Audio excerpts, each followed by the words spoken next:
Oh, this Masters. Great chance here! That does it! Stephen Gavin! And for the first time, Colchester United have won a major final. Still Garcia, finally the company arrives and it's in! It's a freak-out goal from Ricardo Carvalho. Richard Garcia wants the credit and the shot is on at the bridge. And it's promotion for Colchester United. They've made it into the Championship for the first time in 69 years.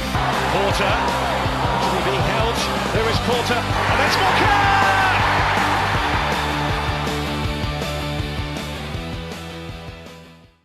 Hello and welcome to the Beyond the Barside podcast, the podcast that covers everything Colchester United. A big thank you to those who are listening on Apple, Spotify or Amazon. You're doing us a big favour there. A big thank you to our YouTube subscribers too. And a big thank you to everyone who has been sharing the word on social media. And it has been another busy week for Colchester United. We started our away campaign away at Oldham Athletic with a 1-1 draw.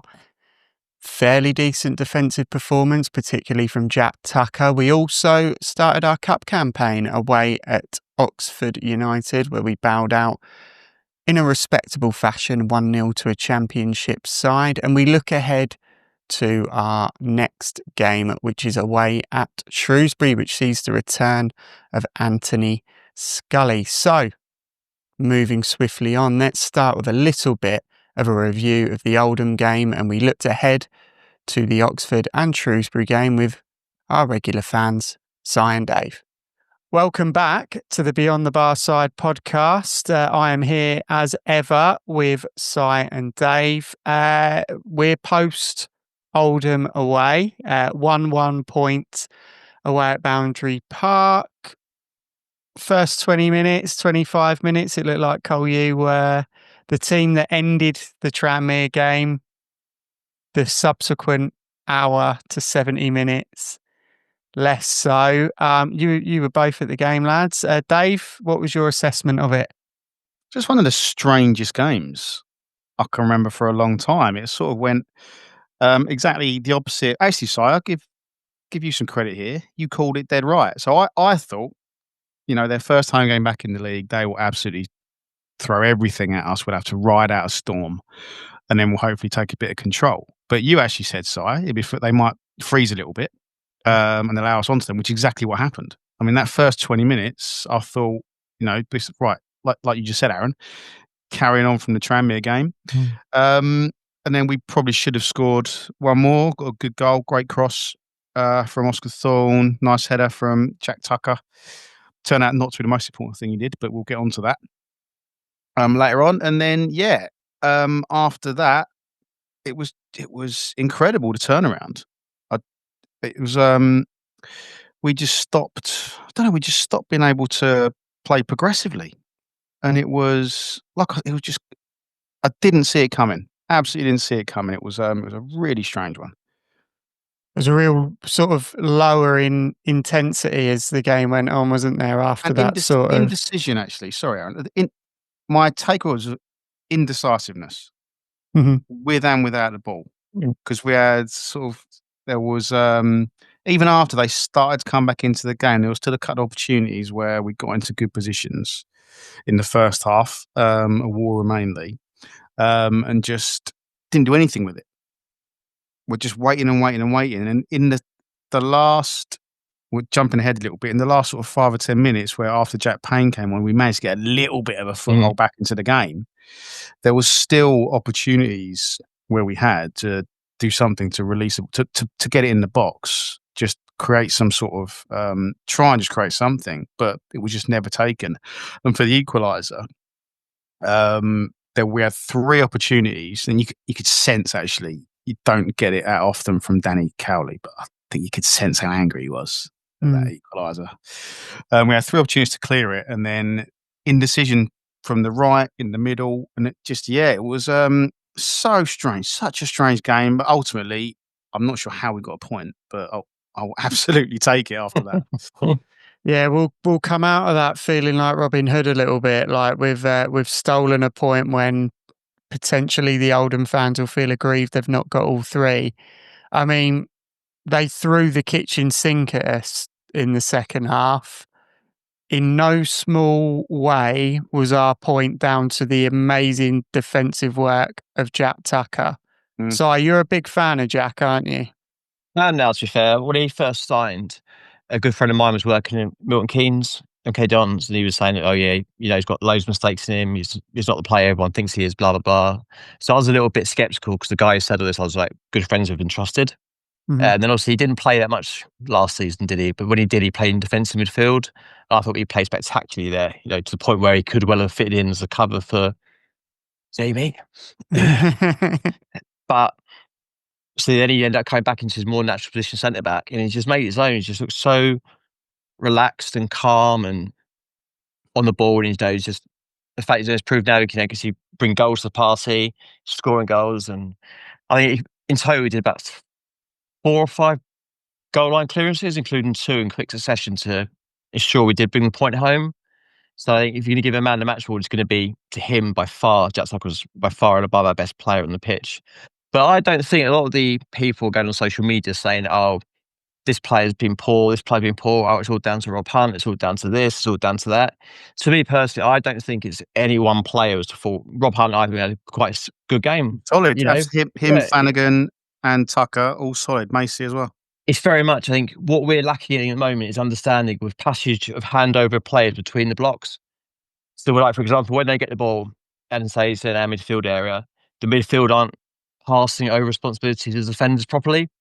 That's then dragging players out of position, which then creating more space, which the Oldham boys managed to exploit. What it then does is could players are out of position because they're not quite sure who's where and whose man's whose. It then drags a lot of players out of position, which makes them look poor for being where they are. But actually, it's other players are causing the knock-ons. So it's a bit of like a pyramid where everything sort of fits in or comes apart. And for their goal, I think it's very much like that. It was where the ball was released from across our box was, you could argue, that gap between the midfield handing over to the defence. I think at the time, it just wasn't communicated well enough who was actually responsible for the man, because Oscar sort of goes, then pulls back a little bit, then tries to close the angle down, whereas you've got the wingers coming around behind him. So I think maybe once they work on the block schematic of it all, those errors will be cut out. So I know I'll probably get pelted for saying it, but there wasn't a player at fault. It was more just understanding a system, not having the communication between the blocks. Yeah, it was definitely a collective thing, and I think so. There were some. I mean, I thought obviously, yeah, Jack Tucker, standout player, but I thought Flanagan, Hunt, and Macy all contributed because it was sometimes just them against the entirety of everything Oldham was throwing at them. So I think they did well. I thought in the first half in particular, Ben Perry's positioning was very good. He was in the right place at the right time, making some good challenges, stopping a lot of counter plays. And I think certainly for that first 20 minutes, actually, I want to give Jaden Williams that we are not going to see the best of Jaden Williams playing in that role. That's not his natural role. But I thought he worked so hard, and he did everything he could. He didn't give up against some absolute monsters around him. They were huge and they were quick. But I thought he really put a shift in, and he really put himself out for the team. Obviously, with Goodwin's injury, why can't we just have nice things? Why can't we just have a striker that stays fit? To be fair, what have we done? I'm thinking you've hit the nail on the head there, because if you notice, their changing approach, if you like, happened when their goalkeeper went down injured.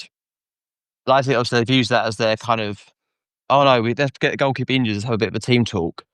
And from that point on, they almost moved one of their back four forward to create an extra man in midfield to overload, stop the wide passage of play, and that null avoided so much of our forward play that we were then slowly pushed back inch by inch by inch by inch, because I just had, like you said, the lumps in the way of what we were trying to do. A couple of times the passages are there, and you're like, oh, it's just that one. The ball could be a little bit higher because it was all there. It was not clicking. I think because they punched that player up further into our midfield, which just blew our dynamic of overloading out. It did. You're exactly right, because that first 20 minutes almost played into our hands a little bit. The space Edwards had every time we got the ball, and it meant also that Lisby had a bit less. He was sort of playing a freer role, which I thought. And then we spoke about Lisby in the previous pod, and he's going to be great. And you sort of mentioned that he's raw. He's not really a star, and he wouldn't have been, I don't think, if Goodwin had been fit. But there were 2 or 3 occasions in that first 15 minutes where him and Williams were trying some really exciting, clever bits of play between them that almost came off. A couple of times they did both get into space, just couldn't get a shot away. But I thought, so the positives from the day, I think, is sort of how those two were sort of, Williams' effort and how those two, I think in the future, how they get both of them on the pitch, I'm not sure. Whether or not Lisby stays wide, I don't know. But yeah, they look really exciting together that first 15 minutes until the long throws started happening. And then that, which culminated in probably, don't know about you, Si, the worst miss I've seen live. So it's being called the miss of the season already. It was incredible. Miss of the seasons, miss of the history of football. Yeah. Miss of humanity. It'd be hard. I think it was actually more skillful to miss than it was to put the ball back in the net. It sounds like hyperbole when you say it was a yard out. Literally a yard out. And he's hit it over the bar. We couldn't believe it. It's one of those, you just start laughing. You just can't quite believe what's happened. I mean, go on. Going back to what you said about Williams and Kyrese. So I think if we brought that pair on with 20 minutes to go, they're going to be an absolute nightmare for defenders, because those few extra yards they've got with pace and those tricks and passes they'll try will then come off against tired defenders. So, you say how we're going to get them both in the pitch, but maybe that's what we could then use going forward as a 65, 70-minute substitute. Those two come on as a defender, you're like, I've had enough here. Yeah. I've been put up, say Samson and say they've had Payne and Samson did all their bits for an hour. You see, like, Samson's going off, Payne's dropped a bit deeper. Oh, thank God for that. A bit of respite. You look over and you see those two coming on. You're like, oh God, my days have got a hell of a lot worse. It was nice actually to see that Samson got a good ovation when he came to warm up and when he came on, because I think it was a bit 50-50, wasn't it? I think just where some people have been talking, but no, he got a very good ovation. I thought he really put himself about. He's what he's like. There was one moment, the foul was given against him, I think quite rightly, but there was a bouncing ball and it had their 2 huge defenders going for it. So he sort of put his head down and ball rushed it like an NFL linesman, and just went at him. So he wasn't holding back. He's still giving everything. He had a couple of nice, good moments. I still don't think he's fit. And obviously, it was a bit of a painful watch the second half. But as soon as Jack Payne came on, we did get a bit more control. Held the ball a bit more. But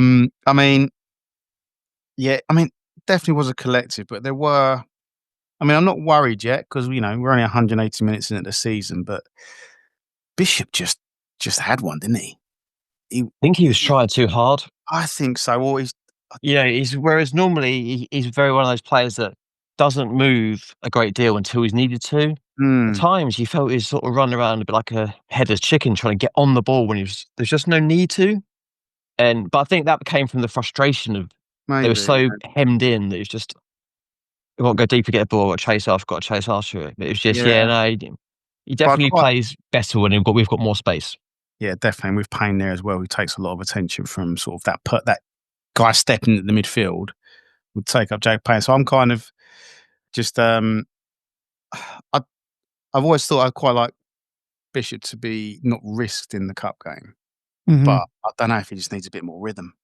Yeah. So, well, there's a few things that I was going to mention before we went on to the cup game. Obviously, you alluded to Jaden Williams and that he's sort of been thrust into this role perhaps a lot sooner than we thought he would be. And certainly that's the case with Kyrese as well. We're in a position at the moment where Will Goodwin isn't fit.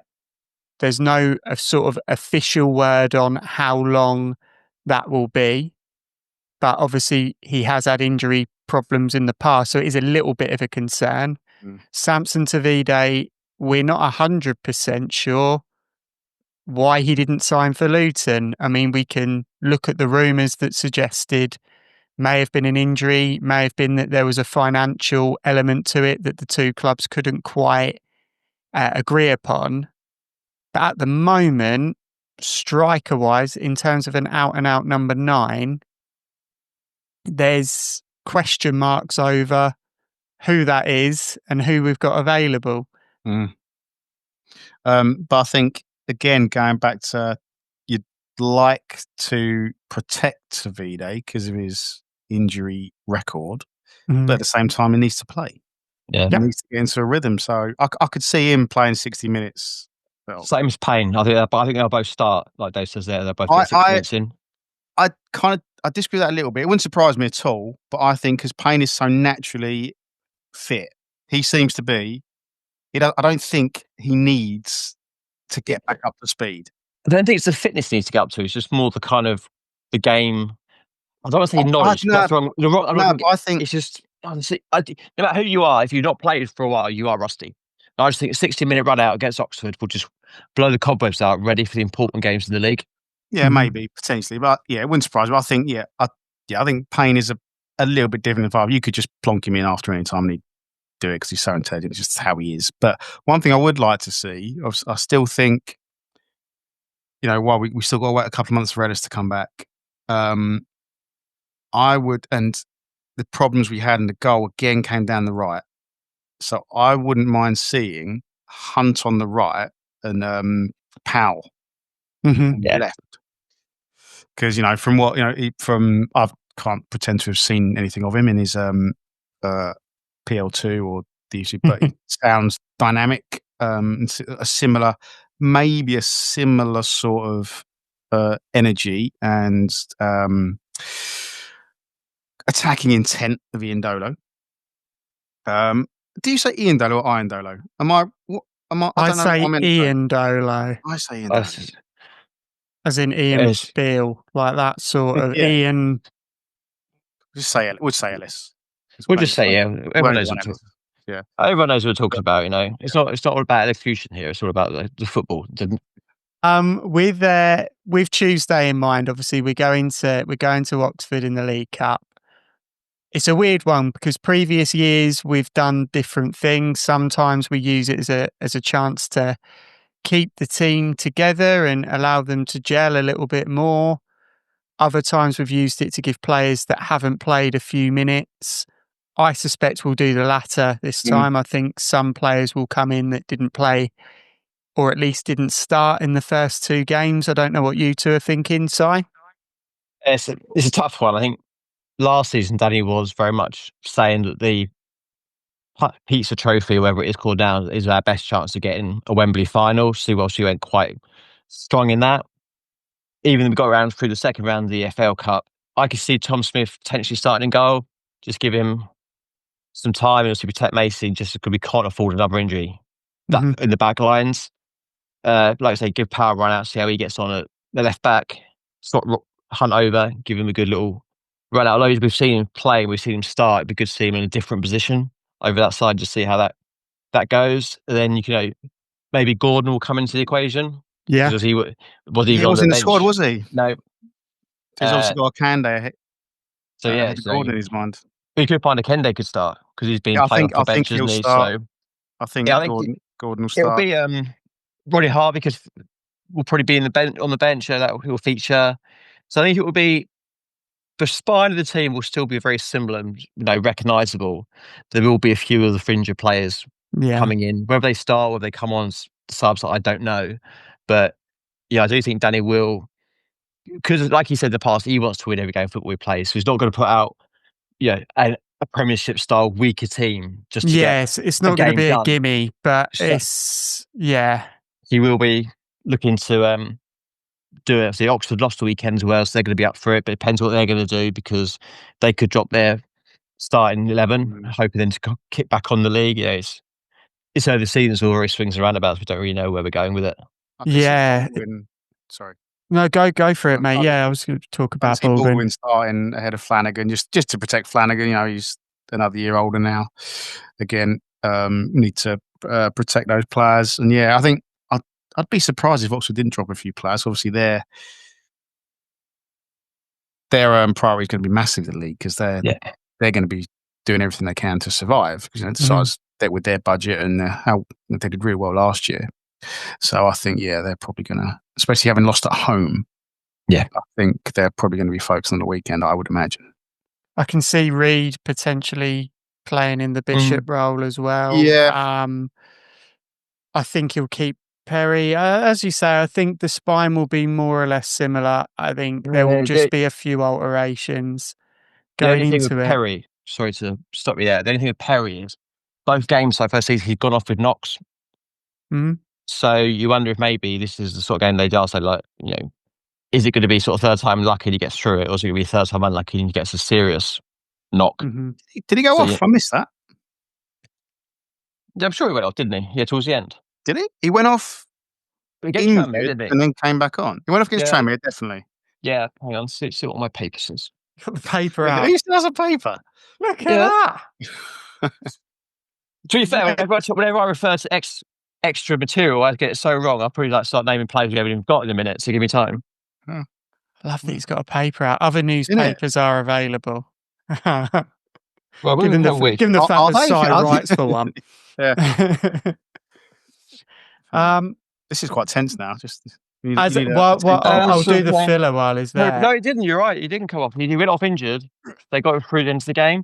But the reason I was saying about him coming off injured because I was speaking to him after the game, and he was like, "Yeah, bloody hell, another knock." Great. So it's maybe it was the AFC Wimbledon game you were thinking of. I mean, I reckon they're going to do it right this week, to be fair. I think they've got over their slight dip in the playoff final and they're going places. So obviously with it being a cup game and with there being potential for it to be a few alterations within the starting 11, it makes it very difficult to predict. But I'm going to throw it on you anyway. Dave, score prediction, do you think we go through? I'd be surprising, logically, I think we probably don't. But I'd just like to see a bit more fluency in our play, really. Mm-hmm.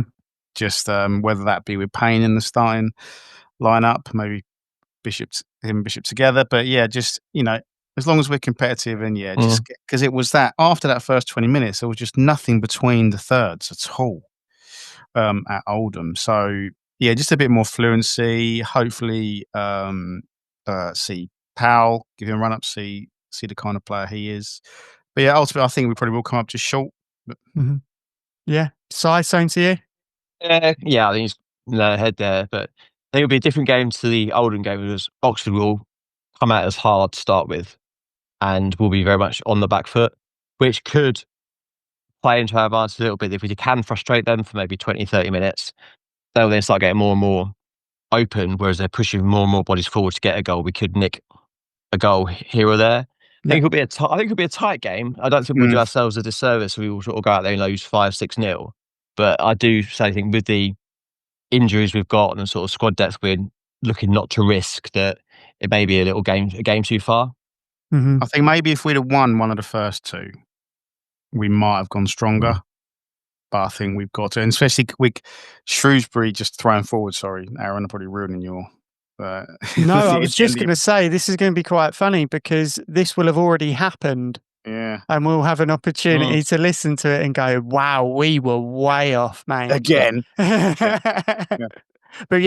let's go ahead to Shrewsbury, Dave. I think that's probably wise. Yeah, and I think that's, considering we've had two strange performances, I would say, but there's definitely glimpses in them of what we can do. And Shrewsbury have started poorly. In all phases of the game, really. If you look at, I sort of had a quick look just in anticipation of this and them being our upcoming game. They're really struggling on all fronts. So I know we're away, but it's got to be such an opportunity to go and really, Tranmere put a forward past them, didn't they? Yeah. Tranmere looks fairly decent again as well. I mean, Amari Patrick was running the show pretty much for the full game. And you called it, Dave. To be fair, in our preview show, you said that you thought Shrewsbury might be in for a difficult season with Scully being their sort of marquee signing. He's obviously going to score Saturday. That's a given. Yes, that's the problem. He's going to be the problem. He'll score one goal all season. It'll be 90 plus 5, and they'll win bloody 1-0. Yeah, it just happens to us, doesn't it? Like we said earlier, why can't we have nice things? This is the sort of thing that we do. Did you see someone reply to the picture of Anthony Scully signing for Shrewsbury, and they were shocked at the fact that he's 26 years old? Yeah. Maybe his paper must have been around Chernobyl or something. Yeah, that's what they said. Yeah, he's not as fresh faced as some others. He looks older than Lyle Taylor. Yeah. And again, But I reckon he's one of these players, though. When he gets to 40, he won't have aged. He's just got old. He's just there. He's going to stay old, isn't he? He's just not going to get older. Yeah, but I think if we can get an early goal, well, I think their confidence on the floor already. Now, I don't know who they're playing in the cup actually, but I don't know if they've got their home away a tough game. But get the paper outside. Where are my pictures? They've got AFC Wimbledon. Really round it all off nicely. That would actually be perfect. That is size legacy, isn't it? AFC Wimbledon. Talk amongst yourselves. Yeah, well, it was quite intriguing. The cameras zooming in, have got Grimsby away. Grimsby have started the season well. That's tough for them. Tough game for them. So, yeah, their confidence is already low. It could be if we can get an early goal. And my other EFL team has got Gillingham away. If anybody wants to know Wimbledon are playing. You're not trying to shake this, are you? Mate, I've always been a believer in embrace your mistakes. Yeah, steering to the skid. I like it. So, we get an early goal. We capitalise on it. Yeah, with a team whose confidence is already quite low, I can see us, getting a result, getting 3 points, which I think would quash a few of the online panics that we've had from 2 points out of 6, 2 fairly decent points out of 6. I will add. I thought Tranmere we worked hard. Oldham, although it highlighted our attacking frailties to a degree, they did show that our back four can withstand an awful lot of pressure, which will bode well throughout the season. Yeah, it's gonna be interesting, the Shrewsbury game. The one thing that I think is going to be most interesting is who starts up top. I think if Samson plays any part Tuesday and comes through, I think he plays. Yeah, Samson with Williams to get Lisby, because another thing about the Shrewsbury defence, the type of players they've signed, they've gone for very robust defenders, and they're not. But if you get them turned, they're quite vulnerable. So like you said, getting Lisby on at 65, 70 minutes, that'd be a nightmare for him. Yeah, Samson does the softening up sort of thing, and then you got to bring Lisby and Williams on to deliver the final sucker punch blow sort of scenario. Yeah, which I think is the ultimate game plan that we were hoping to implement with either Samson or Goodwin throughout the majority of the game, and then you bring in sort of the quicker, more agile players to just sort of deliver that killer blow. So that is the Oldham game. That is the Oxford game. Let us know how wrong we were. That was the Shrewsbury game. I suppose we'll finish the chat with, for a lot of people, the big news of the week, which is Lyle Taylor not re-signing for Colchester United and instead signing for National League Southside Chelmsford City. He lives fairly close to Chelmsford, I think, as well. Rumours of him being on £2,000 a week. He then comes out on BBC Essex and says that a deal was on the table. He agreed the deal. Danny agreed the deal. And for some unknown reason that he does not disclose, a deal could not be done. How do you feel about Lyle not re-signing, guys? It's tough one, isn't it?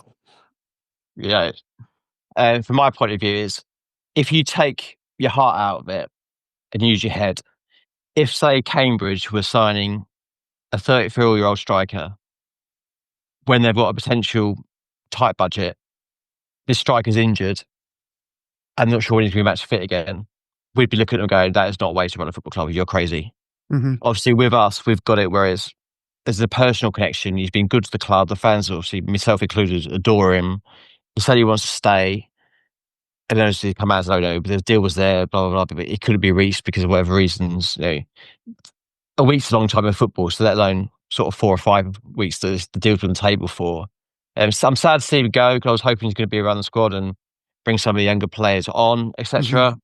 But at the same time, I don't think Danny was willing to risk losing a portion of budget when potentially there's still areas he wants to bring players in that he could see playing a lot of games and knows where they're at.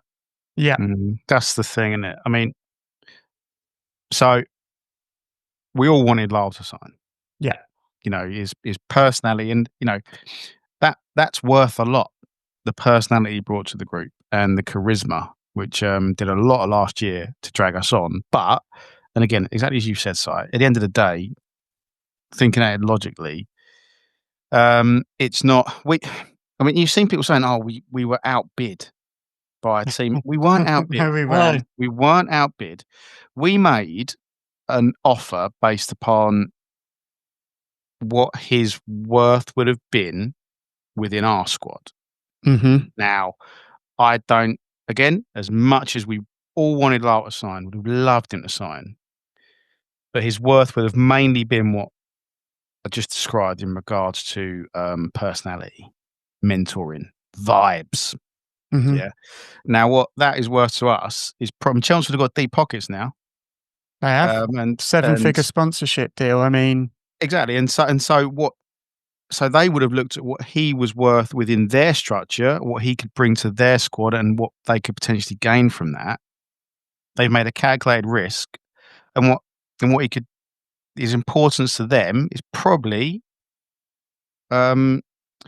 exceeds his importance to us, and that's why our offer was not taken up, or not put us in. Not taken up. If Lyle said he would have taken the offer, but we couldn't make the offer based on his injury at the moment. Mm-hmm. And again, I'll repeat. Chelmsford have made a calculated risk. I really hope it works for him and him. Yeah. Good luck to him, because if it comes off, it could be the deal that gets them promoted. I mean, they've got a lot of good players now, but that could be the one that takes them over the edge. But yeah, when you look at it, the cold hard facts are it was very difficult for us to make an offer based upon just his current situation, and I mean, and I get I'm disappointed. You two are both disappointed, and I get people being emotional about it. But you see a lot of people saying, "Oh, the Cowleys might walk because they're not being backed." We've signed 9 players. Yeah, we signed a 20-year-old midfielder that League One teams wanted on a 3-year contract. I don't see that as not being backed. Well, at the start of the week, what would we all have said that we want in the squad? 2 defenders. What do we get? 2 defenders, and it's overshadowed a little bit, but I get it. But I think it's probably the best solution because for his, and football's his job. He needs an income. He probably couldn't wait. Chelsea said, there it is. I don't blame him for okay. I've got to make. He's got to make a decision for his family. I think just to add to that as well about sort of the financial element of it, he can't wait forever for a deal to be signed. Also, National League South. I mean, are Chelmsford full time yet? I know they were thinking about going full time. Yeah, I think. But at the moment, thirds almost. And still part time. You've seen that he's been on 5 Live on the Football Daily podcast. He's made it clear that he wants to get into football media.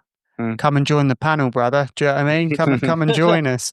But do you know what I mean? It gives him an opportunity to do things like no fee at all. Just to be clear. But it does give him an opportunity. He's getting $2,000 a week, mate. He can pay us.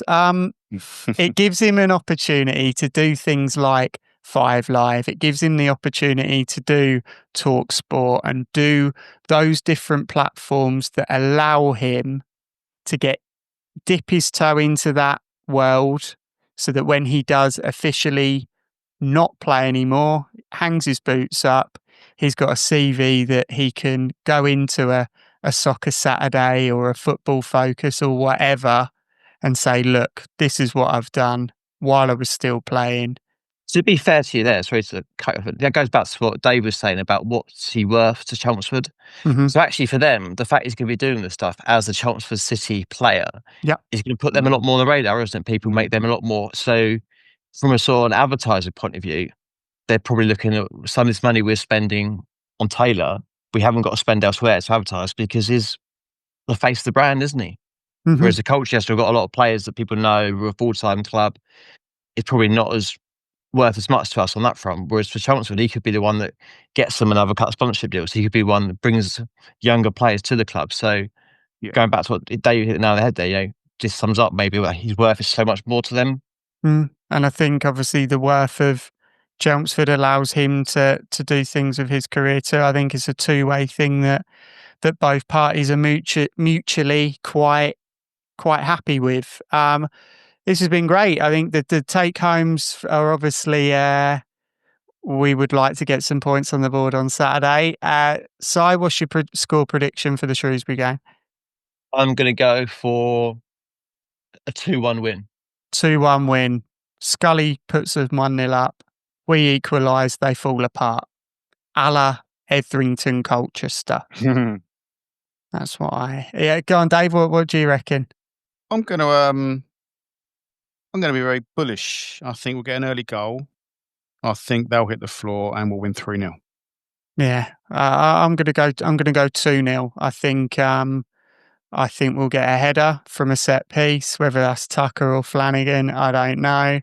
And then I'm also going to go out there and predict a absolute worldie from Oscar Thorne. Yeah, why not? Why not? Let's chuck it out there. Yeah. Stick a tenner on that. Lads, thank you very much for taking the time to chat again. And I will speak to you again next week. Yeah. Cheers, guys. Cheers, Cheers, guys. Take care. Big thanks to Si and Dave there for sharing their insights into the recent games, as well as looking ahead towards the Shrewsbury game as well. Moving swiftly on, I would like to get as many people involved with the Beyond the Barside podcast as possible. I'd like to get some fans in to do some different features that I've shared on social media. And if you want to be one of those fans that gets involved, feel free to message me on social media, leave a comment on one of the episodes, or email beyondthebarside@gmail.com, and we will do our best to make something happen. So it is our first fan feature of the season, and we're going in with U's Memories, where I was joined by U's fan Paul, who has followed Colchester United since the late 60s, and he shared some of his best U's memories. Hope you enjoy it. Welcome back to the Beyond the Barside podcast. We are going in with some U's memories, and I am joined by U's fan Paul. How are you doing, Paul? I'm good, Aaron. Are you? Very well, thank you, mate. So it's good to talk to you. So you've been a U's fan since the late 60s. Yes, I know. The years have passed by all too quickly. Yeah, I can imagine. So in that time, you will have seen all sorts of highs, lows, and everything in between that comes with being a Colchester United fan. What memories have stood out for you? Well, obviously everything starts with you going for the first time, and I went with my dad, it was kind of the late 60s, about say 67, 68, around that area. And the kind of first program I still have is from 68, 69 season. So and it was kind of, we stood on the kind of bar side kind of area, but kind of in the open terraces towards the the far end. And of course, in those days, you used to kind of at half time, the crowd swapped round. It was that type of that era really when you walk from one end to the other, and they put the half-time scores up around the kind of edge of the ground, with kind of A 3-2, B, and all this type of thing. So yeah, it was all my early memories of obviously being with my dad, and I was kind of engrossed really, and I was probably pretty lucky that probably the U's biggest memory comes really quite at the start of my supporting the club really, and so obviously the Colchester Leeds game in 1971. Yeah, so obviously it was quite a significant victory, really, considering where Leeds United were at that particular time in their history. Obviously, people look at Leeds United now and it doesn't seem as impressive to beat Leeds United, considering they've just come up from the Championship. But at the time, they were the team in England to beat, weren't they? And if I'm truly honest, I was a Leeds fan as well. It's like Okay. you always had a big team, that type of thing, whether you're a Man United fan, Liverpool, whatever. And for some reason, I got no idea why. But yeah, I was a Leeds fan, and to see that side come down, and really, they probably played. I think Mick Bates was the only player that played in that kind of game or started in that game who you'd say wasn't one of the regular 11. So it was Norman Hunter and Jackie Charlton and Gary Sprake and Mick Jones. It was all that type of thing really. So it was like wow, and to go to Colchester and there, the only thing I really do remember is we got to the ground at just after 1:00, and we were probably in position at kind of like 1:20, 1:30. And it was the kind of whole thing really about, it's like going to, 16,000, it's like off the charts really. And it's like, because, you remember kind of back towards the end of the Lair Road days, 16,000. Can you imagine it? It wouldn't happen. But no, it was absolutely, we were rammed in. I was right down the front. And then the whole game was just almost a bit of a blur, really. And, to walk out with one and then to find out we're on match of the day. Yay! I was like, what's going on?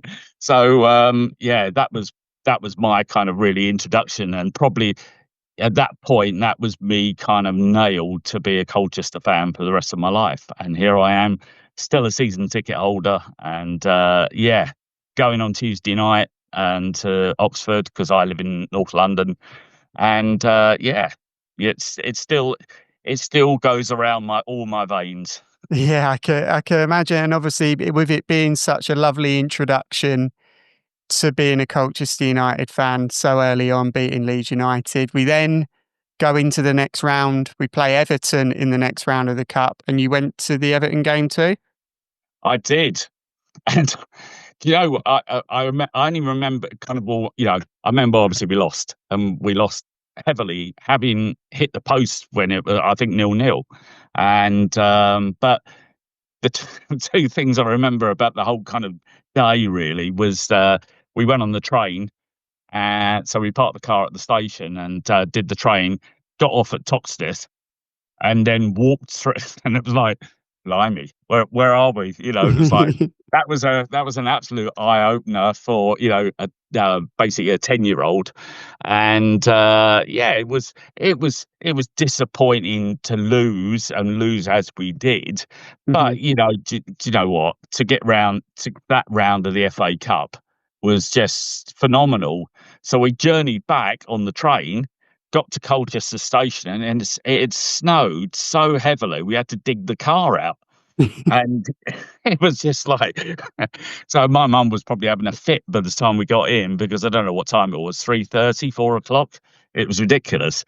But what a couple of, we went to all the kind of matches through that run of the FA Cup, and it was just, it was incredible. What a start. Well, it was what a team, it's always called, the old kind of granddads and, the old boys. And, we were a very experienced side, but blimey, those couple of years, which it was together with Ray Crawford, and that was just phenomenal.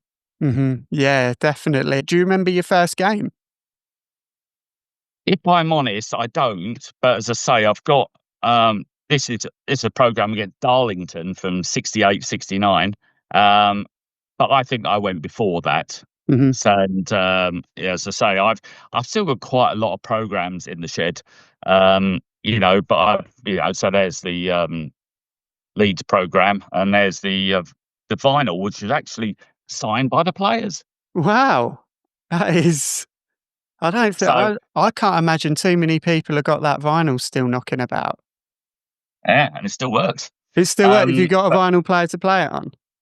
I have, yeah. So wow. that was my job. As you can see behind me, I've got loads of CDs and vinyl and all that type of thing. But I worked for Universal Music for 25 years. So, but yeah, no, it still kind of plays and it's still in pretty good nick. Wow, but, that's an impressive bit of memorabilia, isn't it? But so I'm sorry to say, I don't actually probably remember my absolute first game, but it was around that time, and then after that, and especially after the Leeds game, I don't think I probably missed a game in all the years that we lived in Colchester. As I said, I live in North London now, and have done for a long, long while. So, for probably through the first, until I was probably about 16, 17, we kind of probably went every home game and away games that we could get to, really. How do you think this year's going to end up? What do you think the U's are going to do? If you'd have probably said before the season started, I felt that we kind of nailed on as much as I would like to think so as a top 7. And and it will be, could we get any higher? I'm just slightly concerned at the moment about when the transfer window shuts, what the squad looks like then. Yeah, and I think until that point, it's pretty difficult. I think anybody who's kind of said, as some of the pundits have said, "Oh, we're going to finish top 3," and it's like, really?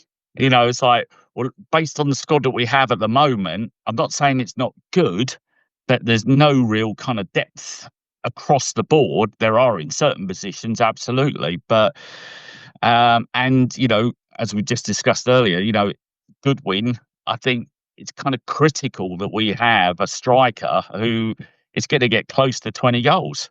Because it's so long since we had that. We've been a team that scores one, very and rarely scores kind of 2, 3, 4.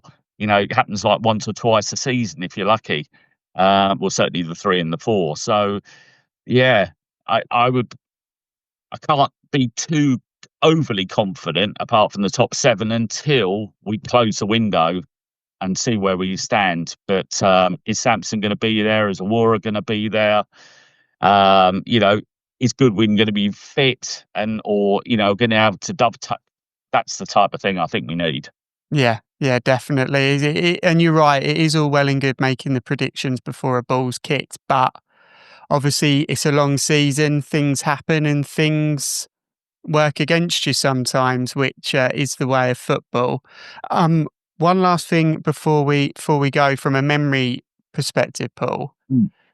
Obviously you've been following the U since 67. Yeah. You've seen a lot of players in that time, an awful lot of players. Who do you think is your sort of cult hero, your favourite ever used player?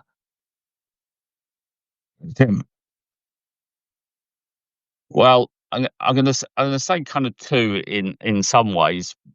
Growing up, my kind of my hero was kind of Darwood. I thought he was a very underrated player and would always score goals for us.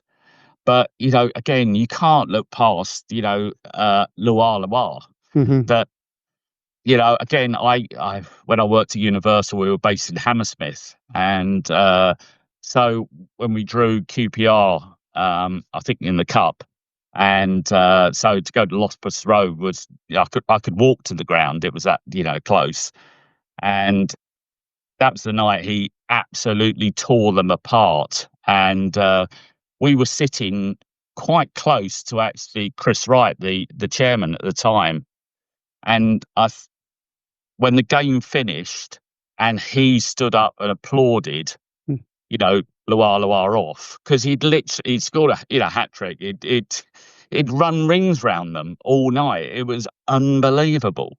And then obviously, not long after he went to Newcastle. But yeah, a player way beyond the compass of most Colchester United players. But yeah, he has to be kind of, I think, number one. Yeah, definitely. I mean, those two, that particular game, obviously the QPR one, and then there was another away game at Preston, I believe, where he was announced over the tannoy as the man of the match. Yes. And it was at the opposition ground. I think that's a testament to quite how good he is. And the fee that he went for, in the year was 2.25 million. I mean, that would be... You look at inflation in football now, you're looking at potentially 10 million that he would have gone for, It's incredible. Paul, this has been brilliant. Thank you very much for coming on and sharing your memories. And I hope to speak to you again throughout the season, just to sort of gauge how the U's are getting on. Cheers, Paul. Thank you very much. No problem. Huge thank you to Paul there for sharing his U's memories, which of course we had to start with the 1971 victory over Leeds United. Probably one of our most famous things that has happened to us in our history. So I was very glad that someone that was actually there was able to share a little bit of insight to that. Anyway, we've not had one game. We have had two games this week. Obviously, last Saturday we were away at Oldham where we got a 1-1 draw, but midweek we were off to the ground with 3 stands. Oxford United in the League Cup, where the U's bowed out to a respectable 1-0 loss. It was a fairly decent performance, and I caught up with Si and Dave after the game just to get their opinions on the performance and again look ahead to Shrewsbury in a different light after another game. Cheers. Welcome back to the Beyond the Barside podcast. We are post Oxford away in the Carabao Cup. So it's a little short sort of recap on that game before we go into Saturday's game. Not a bad performance. I put it out there on social media to describe it in one word. We had encouraging, resilient, positive, and trousers. So is that a code I'm unaware of? Is that a young person thing? It could well be. I'm just as confused as you, to be honest. But it seemed like a very positive performance against a championship side. What did you guys think? I agree. I think it was positive. I think it was our best performance of the season overall. Again, I mean, at the end of the day, we've lost 1-0 to a good team who from what I can take from that, I think there was 7 or 8 of their championship starters in the team. Incredible goal. That's the quality you face when you play those sort of teams. Nothing that could be done about it. But no, a lot of positives. I mean, Flanagan was a man possessed. This is his best game in a Colchester shirt, I feel. He even outpaced 2 players. In front of us. To be fair, he was trying to cover his own mistake, but he still did it. But no, he was absolutely brilliant. My man of the match. But yeah, lots of other positives. Young Powell, left back, did really well. Looked really comfortable. I would have liked a couple of times because he gave us good balance. There was a couple of times, especially in the first half, where we had quite a bit of space to move into. But I think it's sort of a case of first game, quality opposition. So maybe in future he might be a bit bolder, but no, I was really impressed. I do hope he starts at Shrewsbury. I think he gave us the balance. But yeah, overall, yeah, really encouraging performance, I think. And speaking of fullbacks on the other side, it was a lot more positive from Kane Vincent-Young last night. He made a few sort of forward runs that we hadn't really seen since he sort of came back to the club. the back four in general looked solid. I mean, the goal that we conceded was a very well taken goal. A few people grumbled that perhaps he shouldn't have been afforded the space. I think it was Arthur Reed that was the closest midfielder, but you're not saving a finish like that. That's one of those. You almost want them to shoot, don't you? Mm. Go on then, and then sometimes it will fly into the corner. Yeah. That's twice now, isn't it? Obviously, Oldham, sorry, that was from outside the box. This one was from outside the box. So defensively, we're keeping them back. It's just they're actually managing to find ways to sink the old ball into the net. But if he hit that ball another 9 times, he's not scoring. That was just, that type of shot. So, yeah, fair play. And once we went a goal down, we seemed to remember we could actually play football and massively got ourselves back into the game. So I think we probably did about 65, 70 minutes of good football. So we are building up our part of the game we're controlling now. And we, to be fair, were the better side. And some Oxford fans we're talking to were saying that if you were a neutral there, you'd be much happier going away watching Colchester play like that than what Oxford produced. So positive from their fan base as well. On the wings, I'm not sure if it really works with 2 players we had out there. Akinde, don't get me wrong, he's fast, he's young. Did he really give much of a product at the end of it?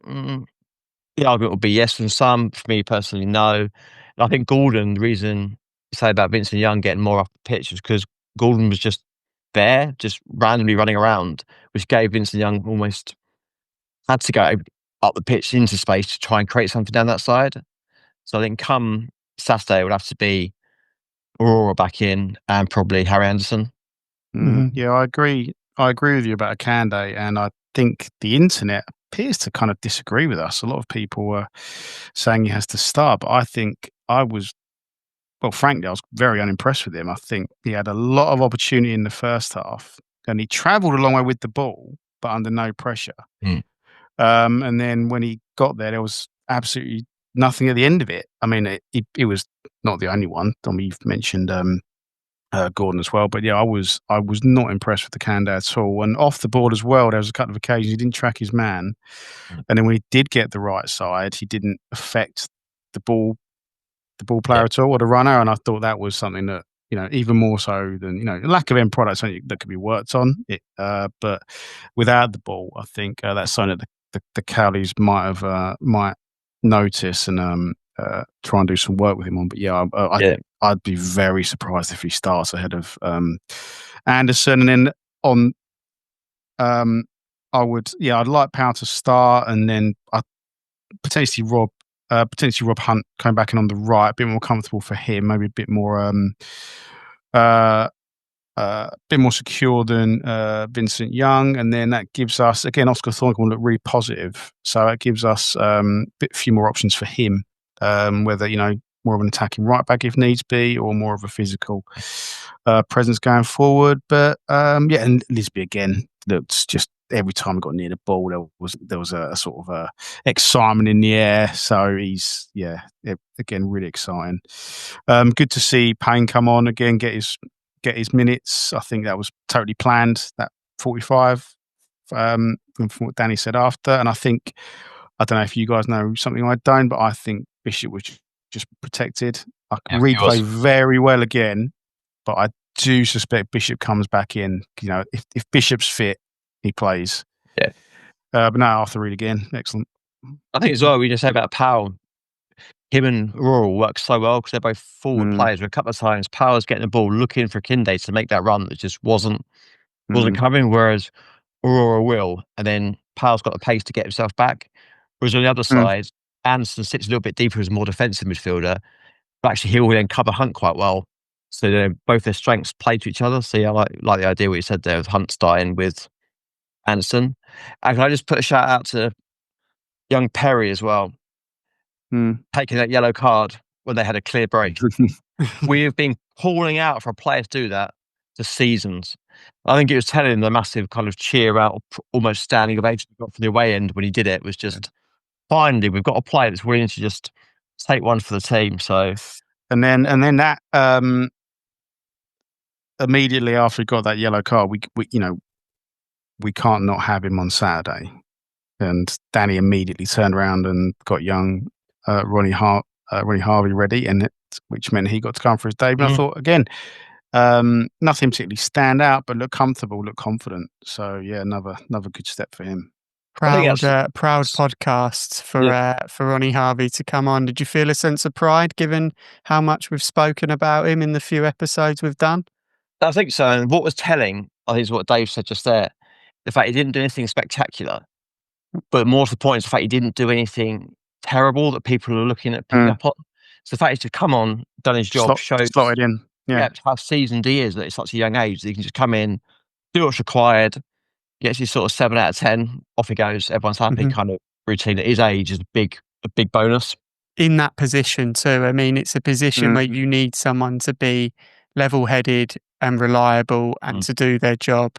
And he came in, he was disciplined, he was reliable, he did his job, and everyone can be pleased with the debut he made. And potentially, you know, there's room for him to come in at various points in the season. There's still 2 cup competitions that we might have a go at. There's obviously cover that may be needed during league games. So it's certainly positive the way that Ronnie Harvey conducted himself in his league debut, well, his full professional debut. So that was really, really good to see. It was also Josh Powell's professional debut as well. So again, 2 debuts that didn't look out of place at all within the men's game, and it's a big step up coming from 18s and 21s football, and they made that step seamlessly, which does bring me on to the striker situation.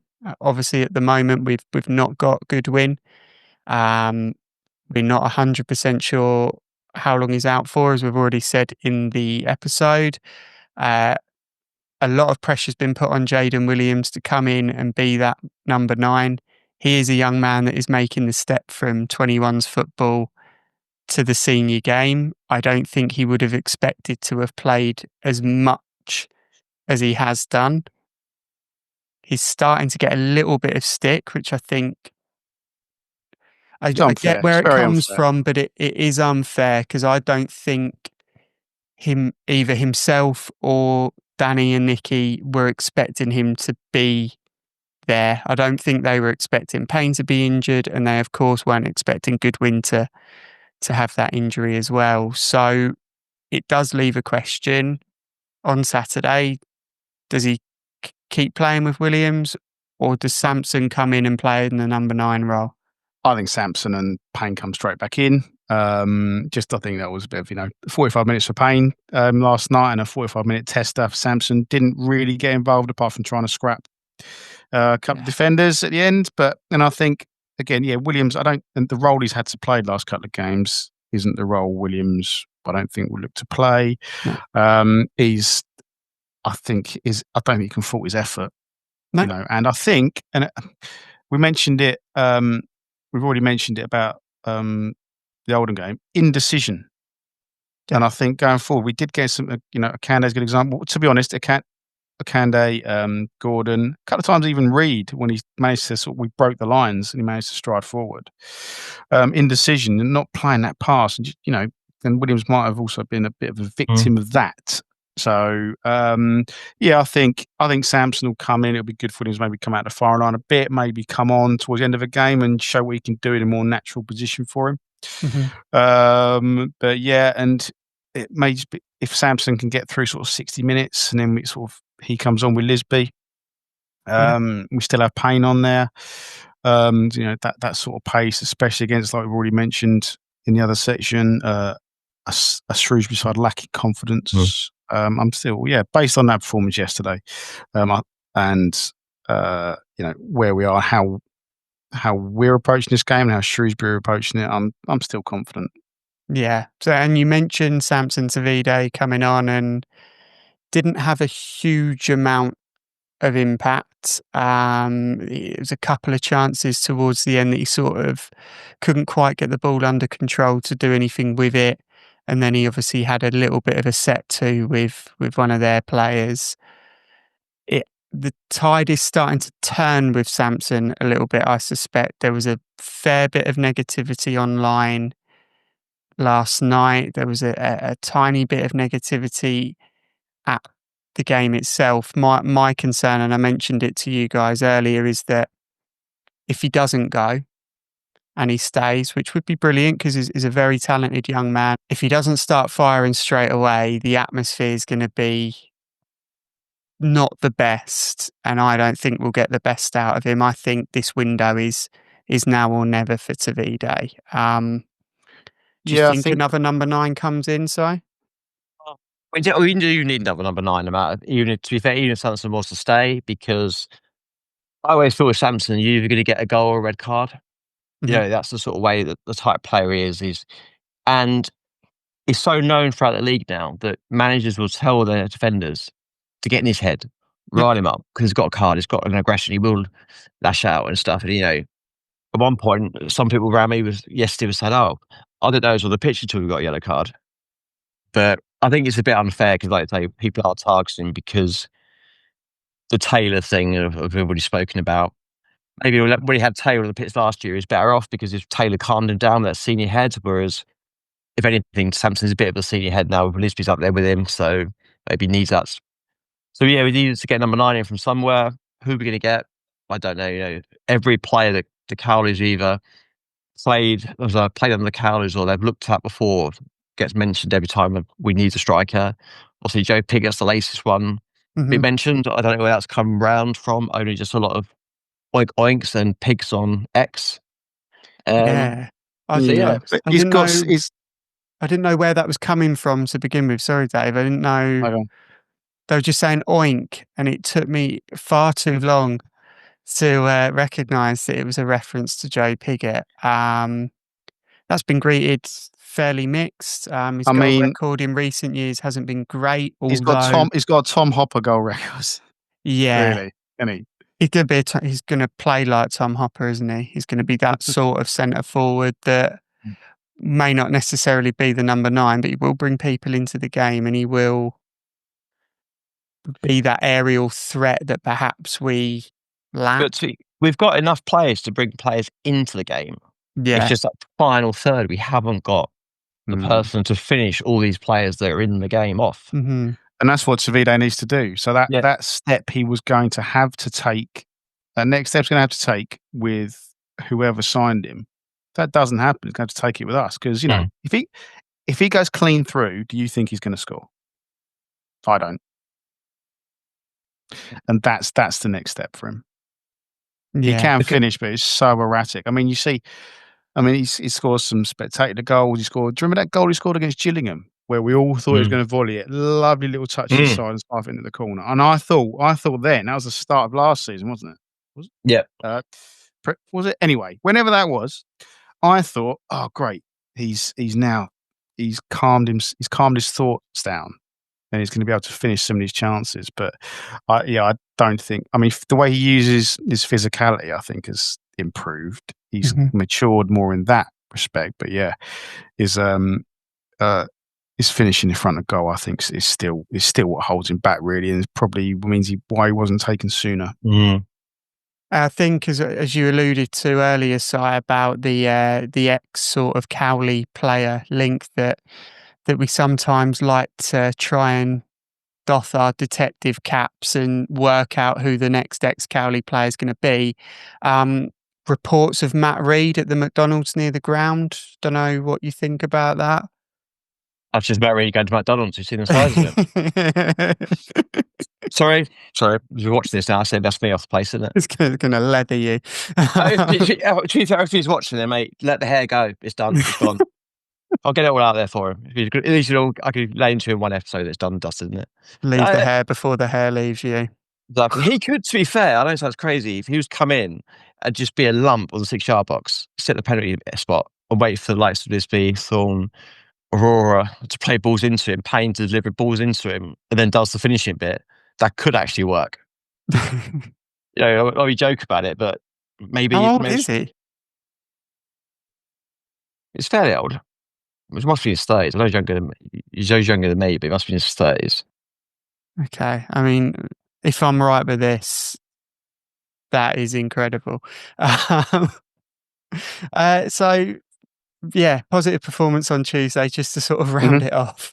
Yes, we're pleased. We're obviously going into a Shrewsbury side who, as you say, are low on confidence. They will score against us, as we've alluded to earlier in the podcast. Anthony Scully's got a worldie in him. That is going to happen. We got away with Luke Hannant last week. We're not going to get away with it this week. But all things considered, I think we can reasonably expect 3 points. Yep, definitely. Definitely. Right, guys, this has been a lovely little catch up about the cup game. Yeah, twice in one episode. This is good. I'm going to have to find someone just to sort of slot in the middle of this, just to give us a little bit of leeway. No Shrewsbury fan this week.